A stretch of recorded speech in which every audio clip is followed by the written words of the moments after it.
Qué gusto, amigos, poderles saludar precisamente desde Oaxaca.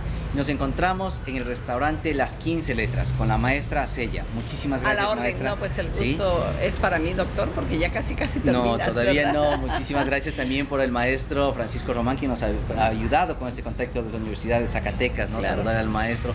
Qué bueno Qué gusto, encontrar a esto, ¿no?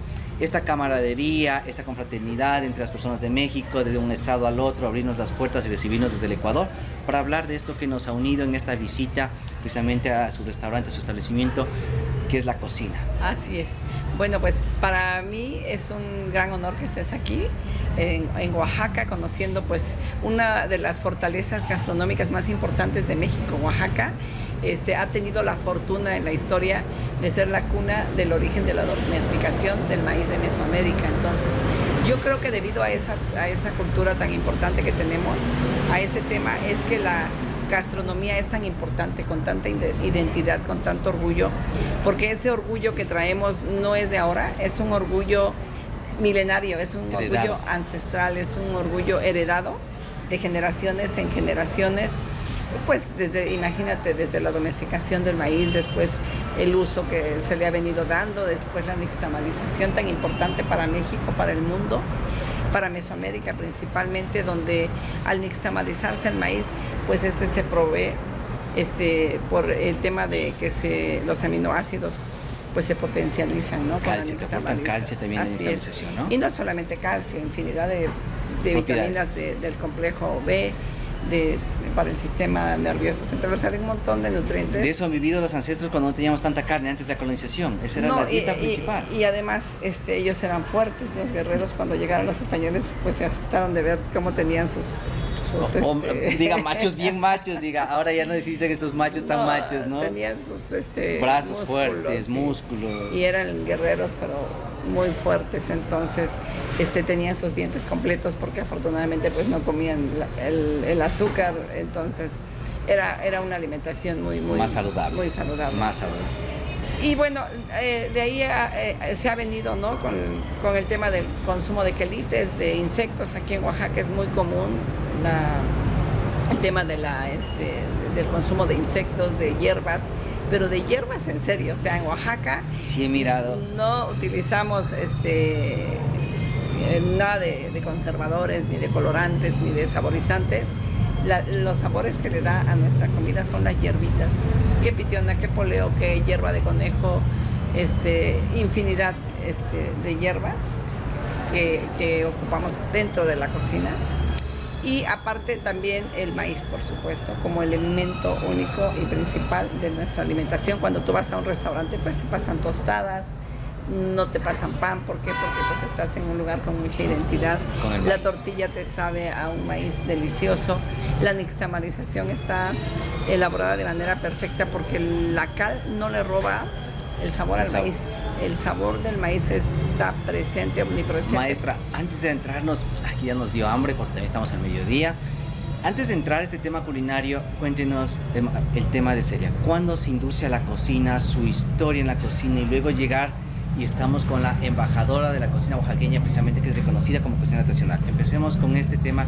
¿Cuándo la abuelita, la mamá, quién nos hereda estos conocimientos culinarios hasta hoy llegar? Bueno, mira, el tema es de que nosotros en los pueblos, en las comunidades, de manera natural, desde niña pues te ingresan a la cocina con la idea de que tú eres mujer y que vas a alimentar a tu esposo, a tus hijos, y que tienes que continuar con el saber hacer de la cocina, ¿no? Entonces, pues desde niña, y por ayuda también, yo me acuerdo que a mí me ponían a moler el tlasigual y a poner el tlasigual después, que el tlasigual es hervir el maíz para el atole. Y lo fácil era pues ponerme a mí en el bolillito de mano a moler el maíz. Ya después de una semana, yo creo, de molerlo, ya después me decían, bueno, ahora ya lo vas a hacer. Y me ponían en mis bracitos la tela de colar, y ya lo colaba, lo exprimía, y el chincaste, que es lo que sobra del maíz, pues ya se lo tiraba a las gallinas. El resto es para moverlo muy bien y ponerlo a cocción. Lo cocía, y eso era antes de los 10 años, porque yo a los 10 años me vine con mi familia para acá. Entonces, te meten de manera natural, por decir eso es lo Ya, que yo me de acuerdo. manera natural. Entonces, Y mi hermana hacía el nixtamal porque ella era más grande, entonces ella lo ponía, pero yo veía y pues por iba supuesto aprendiendo que ya de ver por nada inercia, más. ¿no? Y te ponían a hacer tamales, la verdad es que sí sé hacer muy buenos tamales. Debe ser. Para ser la maestra reconocida del estado de Oaxaca, sí, debe ser Sí. la maestra. Y ahora, una vez que conocemos esta historia, vamos a esto que es Las 15 Letras, un establecimiento con casi 30 años, ¿es así? Ya tenemos 30 años cumplidos, ya en 2 meses cumplimos 31 años. Estamos muy orgullosos, muy contentos de este acontecimiento. Y bueno, tenemos no importa el ruido de la Tenemos una historia en Oaxaca de vender cocina oaxaqueña, de que vengas a la mesa a sentarte a comer como si comieras en casa de un oaxaqueño. El lugar es sin pretensiones. Comes infinidad de platos, tanto del estado, platos de celebración, platos de diario, comida de temporada principalmente, porque tenemos mucho el tema de sustentabilidad. El restaurante se maneja como una política de... Así es. El restaurante Las 15 Letras es el tema sostenibilidad. Es sustentable. Por ejemplo, compramos el maíz a productores locales, el nixtamal se nixtamaliza aquí solamente cuando ya no nos alcanza la masa por la cantidad de gente y no le calcularon bien, pues ya compramos. Pero también a una señora que nos vende del mercado maíz nixtamalizado. Se hacen aquí las tortillas. Compramos a productores, los chiles que vengan de las regiones que vienen del estado, se compran directo a los productores. Ocupamos chiles locales para los guisos, no ocupamos como un chile genérico, sino que si va con chilhuacle, que si va con costeño, que si va con tusta, que si va con el chile achilito, con lo que vaya, la salsita que queremos hacer. Que si vamos a hacer guasmole, pues ocupamos el chiltepe. O sea, cada recetita tiene su chile pero local, así de es. Aquí del estado. Sí. Y de esa manera fortalecemos el que los campesinos sigan produciendo, porque si no también sería muy triste. Creo que justamente le ha topado en el punto medular que deberían ser todos los restaurantes. Deberían, porque sabemos la realidad de muchos restaurantes, que es de repente ir, claro, está bien ir al mercado mayorista, pero tenemos un intermediario en el mayorista. Ustedes nos dicen, vamos directamente al productor. Así es. Empezamos la cadena ahí, valorando el precio de mercado, Así es. que no existe un intermediario, porque ahí es donde sale afectado el productor. Y muchas veces esto conlleva afectar la soberanía alimentaria, que quiere decir que se pierda este ingrediente. Continuando con esta rica conversación, ¿no es cierto?, gastronómica, usted como la identidad culinaria del estado de Oaxaca, como esa cocinera tradicional, ¿qué recomendaría al turista? O dirías, a ver, si fuiste a Oaxaca y no probaste esto, no me digas que visitaste Oaxaca. Bueno, mira, se comienza por la comida callejera, que vienen siendo las tlayudas, las memelas, las empanadas de mole verde, de amarillo, que las encuentras pues en varios puntos de la ciudad. De ahí pues se vienen muchos tacos, se vienen sobre todo antojos de maíz, ¿no? Antojos de maíz, la barbacoa, por supuesto. Si tú vas a los mercados pues de los pueblos, que los pueblos están muy cercanos a la capital, pues por ejemplo el domingo en Tlacolula, en Etla, en los pueblos de Etla hay una barbacoa deliciosa, los miércoles. Entonces la verdad es que es una comida muy vasta, muy rica, muy sabrosa, a un precio bastante módico. Los tamales, por supuesto, que los encuentras aquí en diferentes puntos, en los mercados. Y nos han conversado que son muy diferentes. Me han dicho, Hugo, vas a probar los tamales que probaste en el caso de Guadalajara que he probado. Me dijo, te vas a ir a los de Oaxaca y vas a comparar con los de Puebla que están muy cerca, y vas a ser muy diferentes. Sí, me ha dicho que son muy diferentes. Inclusive aquí en Oaxaca, en los pueblos cambia. O sea, unos son de pedida de mano, otros son de mole, otros son de amarillo, de verde, de flor de calabaza. O sea, hay infinidad de tamales, pero hay otros que son, por ejemplo, un poco más alejados en las comunidades, que los moles cambian y son diferentes los sabores. O, por ejemplo, tenemos tamales de yuca, tenemos tamales de chileajo, de chicatanas, dependiendo también de la temporada, ¿no? Dos cosas me quedan susurrando en el oído. La primera, ¿cuál es esa comida festiva o de eventualidad aquí en Oaxaca? Tú me decías, justo ahorita me decías este tema de pedido de mano, un tamal de pedido de mano. Sí. ¿Cuál es ese tipo de comida para conocer un poquito esa cultura? Porque siempre la cocina es eso, ¿no? La cocina es un tema, un valor simbólico cultural. La cocina cotidiana, la de día, y cuál tenemos para festividad. Cuéntanos un poquito más de esta cocina festiva. Mira, sobre todo aquí cerca de Oaxaca, muy cerca en los pueblos alrededores, pueblos zapotecas, por ejemplo, por el lado de Tlacolula, por el lado de Saachila, el lado de Cimatlán, existen muchas tradiciones gastronómicas, pero cada pueblito tiene, a pesar de que es el mismo distrito, por ejemplo Tlacolula, pero dentro de Tlacolula está Teotitlán del Valle y hacen unos tamales de milpa, precisamente ceremoniales, que es muy delgaditos en hoja de milpa, rellenos de mole amarillo y envueltos, que son deliciosos. Pero por ejemplo en Santa Ana del Valle, que es otro pueblo muy cercano, ahí los tamales de pedida de mano también son de milpa, pero vienen como redondos. Más grandecitos. Y más grandes, y es cada pueblo, te digo. Es que el primer pedido es solo civil, el otro ya es de iglesia, entonces depende no. qué tipo de boda es, te van dando uno. Y la comida ceremonial en todos los pueblos de Oaxaca es el mole, casi en todos los pueblos, en la mayoría. Esa era la segundo susurro que me quedó en el oído, el mole. Hemos visto que los mercados de aquí tienen variedad de moles. Yo he venido probando solo un mole, que es el oscurito. O sea, el negro. El negro. O el coloradito. Sí, no, el negro me he comido ya algunas veces en algunos restaurantes, pero veo que aquí existe más una cultura del mole, ¿no es cierto? Sí, o sea, Oaxaca es la capital de los moles, realmente dentro de México, independientemente que existen varios estados que hacen mole.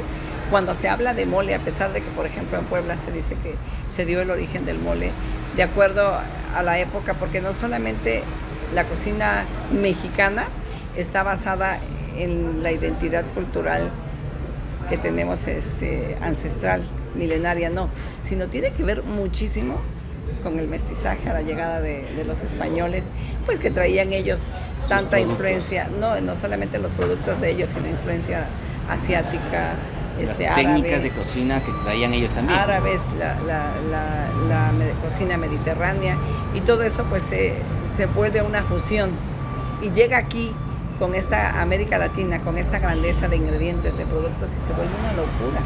Con esto te corto un ratito para comentarles un poquito. Me está diciendo que la cocina mexicana, pues, bueno, para tu valoración, es precisamente ese mestizaje culinario que hubo en su tiempo, ¿no? Hace con 400, sus productos 500 que años, llegaron, 500 años. Tanto productos del viejo mundo y los conocimientos, quien trajo también esos productos que se unieron a las culturas prehispánicas de aquí en Mesoamérica. Así es. Y hoy permite tener esa diversidad gastronómica. Eso es la cocina mexicana contemporánea actual que tenemos. O sea, esa locura de ingredientes árabes, de asiáticos, de todo lo que enriqueció y de cómo enriquecimos nosotros también al otro lado del mundo. Correcto, con los productos nuestros, ¿no? Que hay que reconocerlo.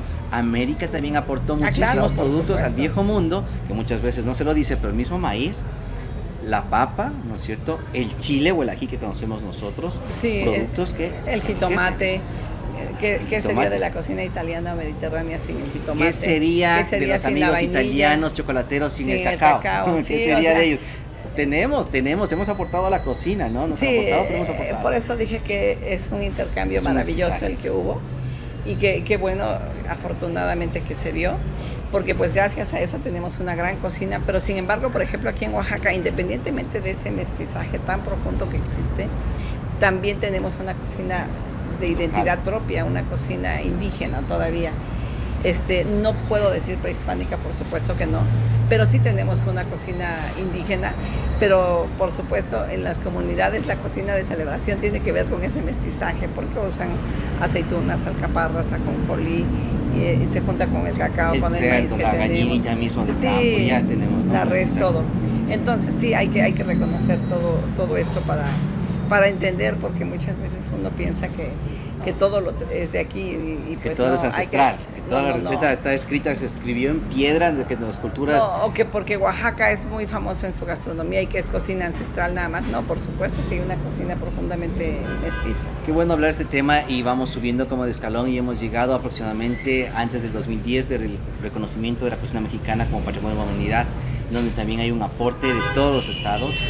¿Cuál es ese orgullo de usted como Celia de saber que su país, México, de hecho es el único país del continente que tiene ese reconocimiento internacional, justamente esos sabores y esos saberes que se han mantenido durante estos siglos? La verdad es que sí, a mí me llenó mucho de orgullo la noticia. Inclusive pues me hicieron favor de integrarme al Conservatorio de la Cultura Gastronómica Mexicana, y desde ahí darme cuenta de la importancia, independientemente que yo ya venía trabajando con el movimiento Slow Food, por supuesto que ya tenía yo mucho trabajo atrás hecho aquí con la gente, sobre todo en el tema del consumo local, de tener conciencia a la hora de comprar a dónde iba a dar tu dinero, de preservar el tema del campo, el tema de la ocupación del producto para que dentro del mundo del mapa no se borrara ese árbol, no se borrara esa planta que nos diera ese alimento. Entonces es como algo muy profundo. Cuando ya me invitan a participar en el conservatorio, pues me encuentro precisamente con nuestro amigo, el maestro Francisco Román, la verdad admirable investigador, y como él muchos más, en donde sumamos todos y cada uno de los que estábamos ahí, los que estamos aún en el conservatorio. Muchas veces se habla del conservatorio que es una institución que no sirve para nada, y yo digo desconocen porque realmente hemos hecho no han estado ahí. No han estado ahí, no saben el trabajo que se ha hecho tan intenso a favor de las cocinas de México, desde la puntita de Tijuana hasta Quintana Roo, en donde cada uno de los delegados ha trabajado desde sus trincheras, cuidando y preservando el legado que tienen dentro de su estado. Las tradiciones gastronómicas, el producto, las técnicas, la documentación, una serie de temas en torno a la cocina que se desconocían y que han salido a partir de 2010 con más interés a flote, con más interés en que los jóvenes estudiantes se preparen en lo que es la cocina mexicana. Por ejemplo, mi hijo estudió gastronomía, yo creo que estaría terminando por ahí de 2010, y no llevaban tan a profundidad la cocina mexicana dentro de la universidad. Dentro de la universidad, y yo le decía, cuando me habló de los chiles, le digo, oye hijo, qué pecado tan grande que no sepan, o que hay todavía chicos acá que, no te miento, no saben pelar los chiles. Al momento de que les digo, oye, límpiame estos chiles, y al decirle límpiamelos, lo que hacen es remojármelos con toda semilla. O sea, es increíble que no sepas cuál es el proceso de trabajar unos chiles, o que no sepas cómo se hace una buena salsa, o que de verdad, o que un chico que vino que ya se iba a graduar y no sabía hacer guacamole. Entonces tú dices, ¿cómo es posible que todavía en tiempos muy cercanos estemos tan desconocidos de lo que es la grandeza? Aunque yo sinceramente... O la academia en este caso, ¿no? Esté como que separada de la realidad del país, lo que necesitan ustedes como restaurantes, ¿no? Profesionales. Exacto. Que vengan y quieran, o vengan a poner en práctica los conocimientos sobre la cocina nacional primero y luego la cocina internacional. Exacto. No a la inversa. Estaba a la inversa. Ahora ya, te digo, ha cambiado mucho. Sinceramente, yo he trabajado mucho como Celia Florian con universidades. Cuando se inició la Universidad Tecnológica de los Valles Centrales, tuve la fortuna de que se acercara a mí el maestro Julián Luna Santiago, y le dije, para empezar tenemos que comenzar a que los chicos conozcan cuáles son los chiles nativos, los chiles endémicos de Oaxaca. Hay que darles clases de cocina tradicional, hay que llevarlos a donde se da el chile más importante, que hace el mole negro, que hace al mole negro el rey de los moles de México. Que sepan que si ese chile se pierde, ya no vamos a tener un mole negro. Se pierde la receta, todas las recetas que están ahí. Y te pasaste un tema muy bonito, el trabajo colaborativo en el conservatorio. Y hablamos justamente del doctor Francisco Román, y aprovecho la oportunidad para transmitirte el saludo del maestro Antonio Montesinos, que me mandó también el saludo. El día de ayer estuve con él. Entonces he venido, como tú ves, retroalimentándome de otros maestros de aquí de México, y justamente se ve labor de dos partes, ¿no? Por un lado, las custodias de la cocina tradicional, que son ustedes, las cocinas tradicionales, y por otro lado, los investigadores, que juntos han logrado hacer de México ese referente gastronómico. Yo creo que es ese trabajo en equipo de los dos lados, ¿no? Quien mantiene, porque nuestros maestros en cambio son los que ponen mucho el tema teórico, el tema de hacer expedientes, de cómo documentar, pero ¿qué? Los conocimientos de ustedes. Sí, es esa labor que se hace de repente. Creo que debería ser parte en muchos países de América, ¿no? Y de Sudamérica, de trabajar mancomunadamente los custodios de la cocina con los que hacemos el trabajo documental. Finalizando este tema que estamos muy amplio, hablemos un poquito ya después de la aclaratoria 2010, el tema del turismo gastronómico. ¿Consideras que aquí en Oaxaca tenemos turismo gastronómico? Por supuesto. 100% seguro, sin lugar a duda. Las 15 letras, ¿cuál es el tipo de clientes que recibe primerito para que tú digas sí tenemos? Pues ha ido cambiando, o sea, desde que hace 30 años que nosotros abrimos el restaurante ha ido cambiando. Te cuento que nuestra especialidad siempre ha sido la cocina oaxaqueña, siempre, porque era lo que yo sabía hacer.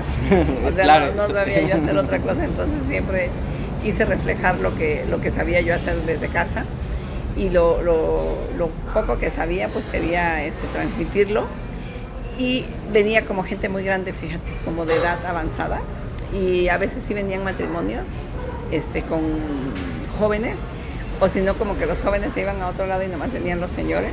Pero era más de señores. Porque querían esa cocinita. Porque querían esa cocina rica de Oaxaca, que ha sido siempre muy famosa. No es que la hayamos hecho famosa, esa cocina siempre ha sido la cocina de México. O sea, ha sido una cocina deliciosa. La gente, yo me acuerdo que desde que yo era niña escuchaba comentarios, no es que venir a Oaxaca es delicioso, es venir a comer. Imagínate una buena tlayuda, unos buenos chapulines, un buen quesillo, un buen mole negro, o sea, la verdad es que... Sí, le doy la razón, quiero dar la razón, porque como te dije anteriormente, vengo ya a Zacatecas, he visitado como 4 estados, 5, y me dicen, Hugo, cuando llegues a Oaxaca, vas de veras a probar la cocina mexicana, porque es un tema, me dijo, si bien es cierto, Oaxaca es más amplia en tema territorio, pero es más tradicional, a diferencia de Ciudad de México, a diferencia de otras ciudades que has visitado. Así es. Sí, lo digo porque están publicados todos mis videos y en cada uno vas a encontrar cada uno de mis... Entonces, todos me han recomendado, Hugo, cuando llegues a Oaxaca va a ser muy difícil, tú me estás diciendo la razón. Y no es un tema de hoy hace 10 años o hace 13 que fue la declaratoria, es un tema tradicional que la gente ha buscado, la cocina. Y eso es lo que ofrecen ustedes en las 15 letras. Y por ello te digo, entonces te voy a hablar para llegar al meollo del turismo gastronómico. Después ya venía gente más, más joven. Ahora viene muchísimo joven, o sea, te voy a hablar del antes y del ahora para no meterme en el intermedio. Ahora viene muchísima, pero muchísima gente joven a comer comida oaxaqueña y lo hacen con tanto gusto, y te lo juro que yo llego y los saludo a los jóvenes y les digo, antes era como más de wow, qué padre que se interesan por nuestra cocina, no, ahora me dicen, no, qué delicioso, es que vinieron unos primos, vinieron mis cuñados o mis abuelos y me dijeron que teníamos que venir aquí, y vinieron unos amigos y... O sea, pero viene muchísima gente joven. Entonces, si tú me preguntas cuál es mi mercado, es gente joven, no solamente de México, sino muchos extranjeros, que ya traen como una visión de lo que ellos van a comer aquí. Una expectativa de qué esperan, Es ¿no? qué esperan y qué van a comer, porque además, pues, obviamente por los reviews o por lo que ellos han leído, saben lo que van a comer y lo quieren probar. Entonces, la verdad es que estoy muy feliz de que los jóvenes en el mundo, porque déjame decirte que la cocina tradicional no solamente es una tendencia de México, la cocina tradicional es una tendencia en el mundo. Y ojo, los países se tienen que poner las pilas en preservar esa tendencia cultural gastronómica que existe por parte del turismo, aprovechando que viene el Día Mundial del Turismo. El 27 lo celebramos ya el día. El turismo gastronómico es una de las de los temas importantísimos en el mundo.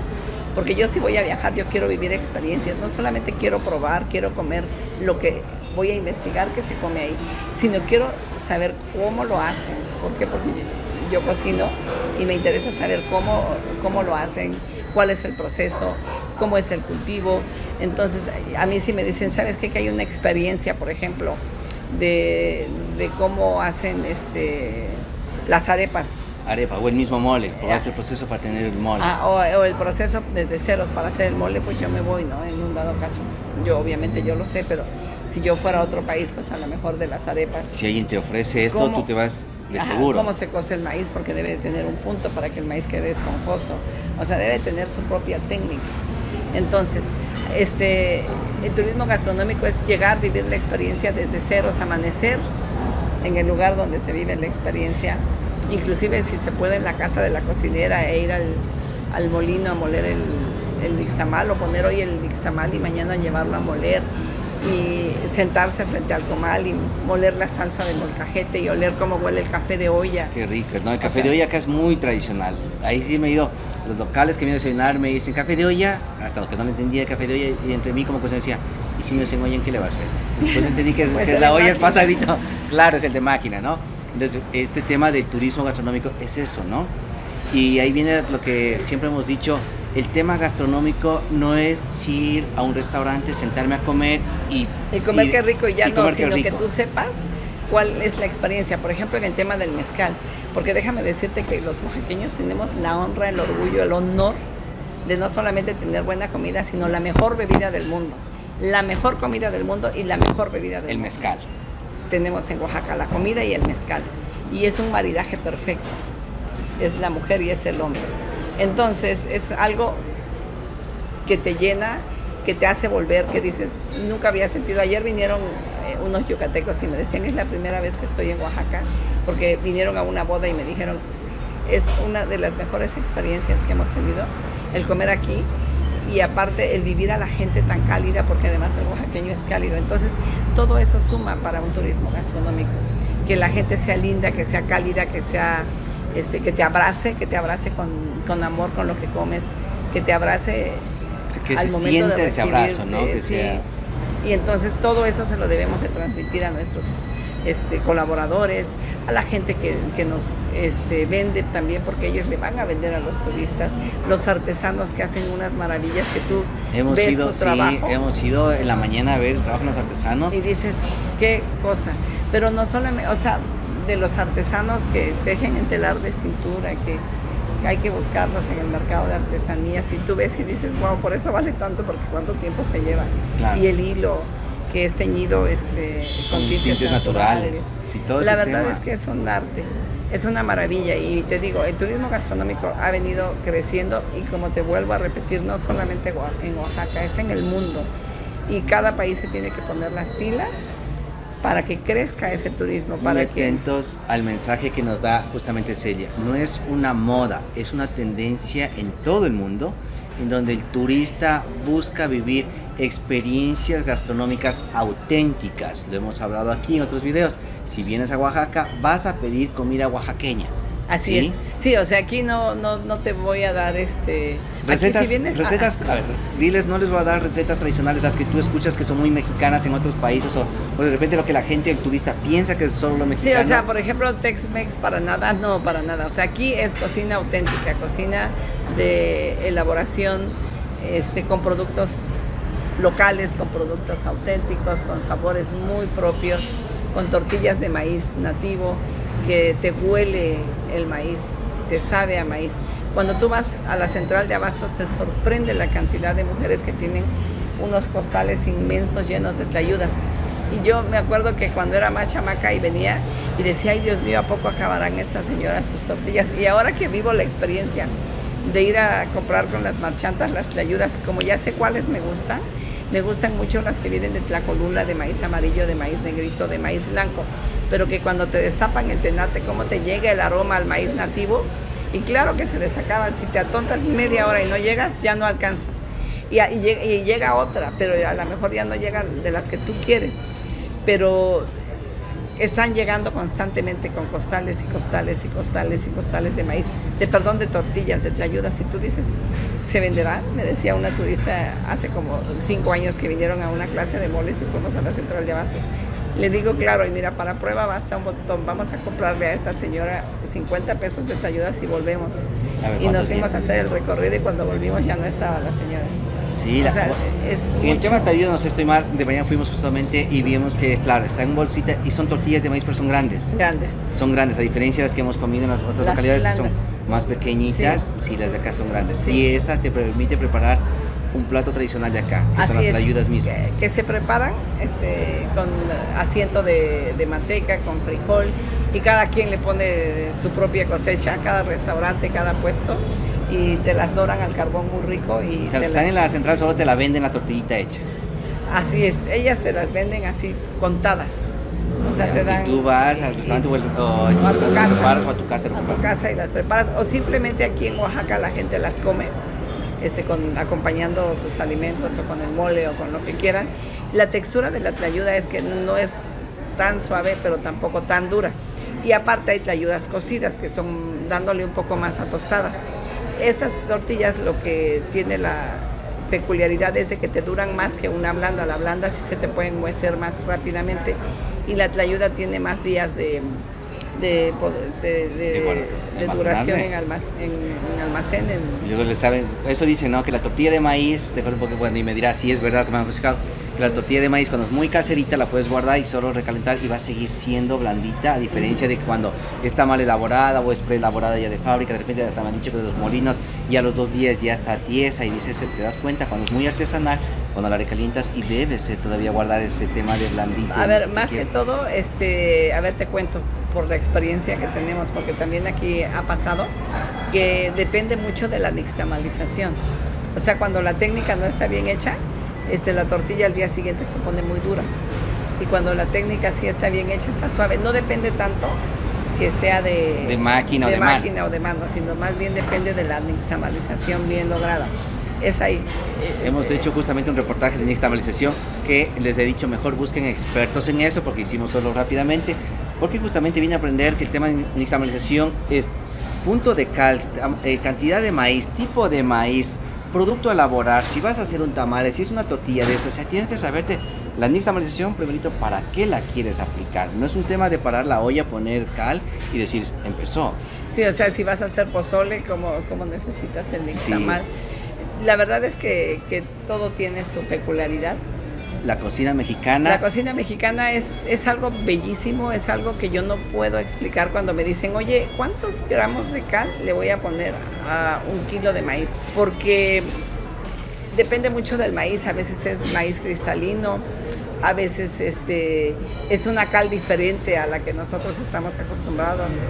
El clima tiene mucho que ver, por ejemplo, si yo nixtamalizo en Baja California es distinto a cómo nixtamalizo aquí, depende de la altura, depende del clima. Hay muchos factores, pero por eso es que es como sentir el agua de la cal.